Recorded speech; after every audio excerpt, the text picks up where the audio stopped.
For my project, I chose to interpret the work of Lee Friedlander. Lee Friedlander is an American photographer and artist. His work was primarily done in the 1960s and 70s with a 35mm camera and black and white film. His work is known as imitating a visual language of urban social landscape. His photos describe many adverse situations that are looked at in a different way than your typical view. Primarily, his work deals with reflections, shadows, and portraits. In this photograph by Lee Friedlander, it shows a reflection of two men. The larger, darker figure is a reflection of the photographer, Lee Friedlander. This photograph serves as being theoretical because the figures are not completely obvious and it leaves interpretation for who each silhouette may be.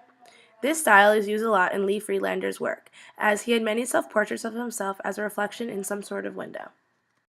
In this photograph, the title unknown, Lee Friedlander was said to have been playing a sort of game. The point of this game was to know, love, and serve sight, and the basic strategic problem is to find clarity. As clarity is found, the viewer can move on to another aspect of the photograph and continue to play the game.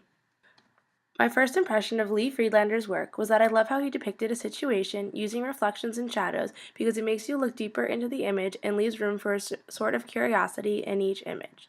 His style is very theoretical, and his photography requires the viewer to really look at the image and depict what is going on. I also found the black and white photography of Lee Friedlander to be very interesting. Black and white images are not something that I am particularly used to, so I found the lack of color to be very interesting. Lee Friedlander's work is very abstract, and overall I am inspired by his images.